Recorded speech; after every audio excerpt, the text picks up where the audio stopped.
আসসালামু আলাইকুম, কি অবস্থা সবার? আশা করি সবাই অনেক বেশি ভালো আছো। তো আমরা ইতিমধ্যে ঢাকা সেন্ট্রাল ইউনিভার্সিটির আবেদন যোগ্যতা থেকে শুরু করে মান মনন সবকিছু তোমাদের কাছে ক্লিয়ার করছিলাম।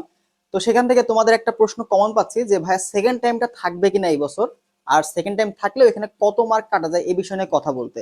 তো তোমরা যারা 24 ব্যাচ আসো, তো তোমরা তো অলরেডি সেকেন্ড টাইমার, তো গুচ্ছ ভর্তি পরীক্ষা ছিল তোমাদের লাস্ট ভর্তি পরীক্ষা। তো এখানেও যাদের চান্স হয় নাই তারা একটা আশার আলো দেখতেছিল ঢাকা সেন্ট্রাল ইউনিভার্সিটি, যদি এখানে হয়ে যায় তাহলে তোমার জন্য ভালো ছিল।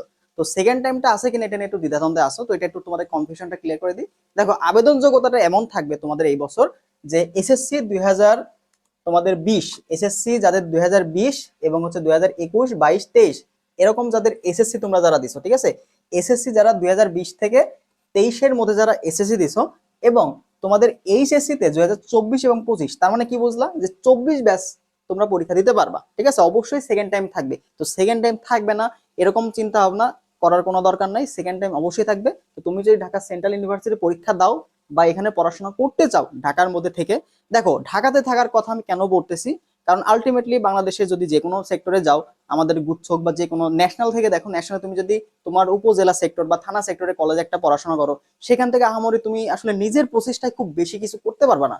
বাট তুমি যে ঢাকার মধ্যে থাকো, তোমার এখানে অনেক বেশি অপরচুনিটি আছে। পরিবেশটা কিন্তু ডিপেন্ড করে ভাই, তুমি গাধার মধ্যে থাকলে গাধা হবা, আর বুদ্ধিমানের সাথে থাকলে বুদ্ধিমান হবা, এটা কিন্তু ফ্যাক্ট, তুমি মানো আর না মানো। পরিবেশ, তোমার কম্পিটিটিভ পরিবেশ তোমাকে ভালো কিছু করতে সাহায্য করবে, এবং অলস পরিবেশ তোমাকে অলসই তৈরি করবে। তো তুমি যে ঢাকার মধ্যে থাকো, ওই ইভেন এখানে দেখবা যে ঢাকা কলেজ বা তিতুমির কলেজ এগুলো থেকে যে জব সেক্টর বিসিএস ক্যাডার থেকে শুরু করে এখানে যতগুলা স্টুডেন্ট চান্স পায়, আমাদের অন্যান্য যে ভার্সিটি যেগুলো তোমার একটু লো ক্যাটাগরি, সেখান থেকে কিন্তু এতগুলো ভার্সিটি চান্স পায় না, বা জব সেক্টর কিন্তু অনেক পিছিয়ে আছে। তো ঢাকায় থাকার অনেক বিষয় আছে ভাই, এখানে তোমার ঢাকা বিশ্ববিদ্যালয়ের শিক্ষার্থী তুমি পাবা, বুয়েটের শিক্ষার্থী পাবা, আরো বড় বড় ভার্সিটির শিক্ষার্থীগুলো পাবা, যাদের সাথে তুমি এখানে কম্পিটিশন করবা, সামনে থেকে কম্পিটিশন করতে পারবা। তো এটা একটা বড় ফ্যাক্টর, ঠিক আছে। তো যদি পারো তাহলে তুমি চাইলে এখানে ভর্তি হয়ে দাও, এবং ইভেন এখান তো এটা তোমার গ্যাজেট পাবলিশড হয়ে গেছে, গ্যাজেট পাবলিশড হয়ে গেছে। তো এটা কিন্তু বাংলাদেশের 17তম একটা পাবলিক ইউনিভার্সিটি, ঠিক আছে। অনেকে জিজ্ঞাসা করে ভাই এটা প্রাইভেট না পাবলিক, এটা হচ্ছে পাবলিক বিশ্ববিদ্যালয়, এটা হচ্ছে পাবলিক বিশ্ববিদ্যালয়। তো তুমি সরকারি বিশ্ববিদ্যালয়ের যে সুযোগ সুবিধা, এখানে পড়াশোনার খরচটাও ওই পাবলিক বিশ্ববিদ্যালয়ের মতো যেমন ওরকমই, ঠিক আছে।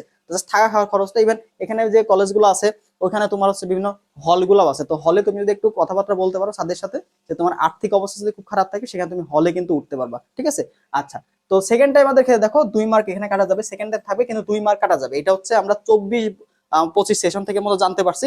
তো এই বছর এখনো সার্কুলার যেহেতু দেয় নাই, তো সার্কুলারটা পাবলিশ হলে আমরা বলতে পারবো যে আসলে কত মার্ক কাটা যাবে। তো তুমি 2 মার্ক কাটা যাবে, এই 2 মার্ক কাটা যাবে, এটা ধরে আগাইতে পারো, ঠিক আছে, এটা ধরে আগাইতে পারো। তো যারা ঢাকা সেন্ট্রালকে টার্গেট করতেছো, লাস্ট হোপ তোমাদের। তো তোমাদের জন্য কিন্তু আমাদের ডিসি স্পেশাল এক্সাম ব্যাচ 2.0 আমাদের গত বছর এক্সাম ব্যাচ ছিল, এবং আমরা গত বছর সাফল্যের সাথে অনেক শিক্ষার্থী কিন্তু আমাদের এক্সাম ব্যাচগুলো থেকে চান্স পাইছিল, যারা রেগুলার ছিল। অনেক প্রশ্ন এখানে ইনশাল্লাহ কমন আসছিল, সাজেশন দিয়েছিলাম ওখান থেকে অনেক কমন আসছিল, এবং স্টুডেন্টরা রেগুলার ছিল, ওরাও চান্স পাইছে, ভালো পজিশনে এখন পড়াশোনা করতেছে। তো দেখো এখানে ফিজিক্সে আমরা 15টা এক্সাম, রসায়নে 10টা এক্সাম, জীববিজ্ঞানের 15টা এক্সাম, উচ্চ গণিতে 16টা এক্সাম, মডেল টেস্ট তোমরা এখানে 10টা পাবা।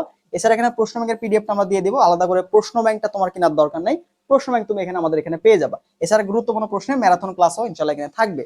তো এটা আমাদের 15 এপ্রিল পর্যন্ত, 15 তারিখ পর্যন্ত তোমাদের 199 টাকায় তুমি ভর্তি হতে পারবা। তো যারা ঢাকা সেন্টারকে টার্গেট করতেছো তারা চাইলে দ্রুত ভর্তি হয়ে যাও, কারণ রেগুলার থাকলে এক্সামগুলো দিয়ে প্র্যাকটিস করলে তুমি পজিশনটা তোমার যদি ভালো হয় ভাই, তাই না, পজিশন তোমার যদি ভালো হয় চান্স পেয়ে যাবে, একটু পড়লে চান্স পেয়ে যাবে, বাট পজিশনটা তোমার যদি ভালো হয় তো তোমার নিজের ইচ্ছা মতো তুমি সাবজেক্টগুলো পাবা, ঠিক আছে। তো যারা রেগুলার থাকতে যাচ্ছ, প্রশ্ন প্যাটার্নকে জেনারেশনে এগুলো এক্সাম দিতে যাচ্ছ, অল্প টাকার মধ্যে তুমি শেষ মুহূর্তে এটা নিতে পারো, ঠিক আছে। তো যারা ভর্তি হতে চাও তারা একটু হোয়াটসঅ্যাপ নম্বর যোগাযোগ করো, অথবা আমি কমেন্ট বক্সে আমাদের ওয়েবসাইট লিঙ্কটা দিয়ে থাকবো, সেখান থেকে তুমি ডিটেলস দেখো ভর্তি হতে পারবা। ওকে, তো ভালো থাকো সবাই, এই বিষয় নিয়ে আশা করি বুঝতে পারছো, কনফিউশন ক্লিয়ার হয়েছে। তো তোমাদের সেকেন্ড টাইম অবশ্যই থাকবে, তোমরা যারা 24 ব্যাচ আসো, এইচএসসি যারা 24 আসো, তো তোমরা অবশ্যই ভালো করে প্রিপারেশন নিতে থাকো, ঠিক আছে, ইনশাল্লাহ ভালো কিছু হবে। ওকে, ভালো থাকো সবাই, আল্লাহ হাফেজ।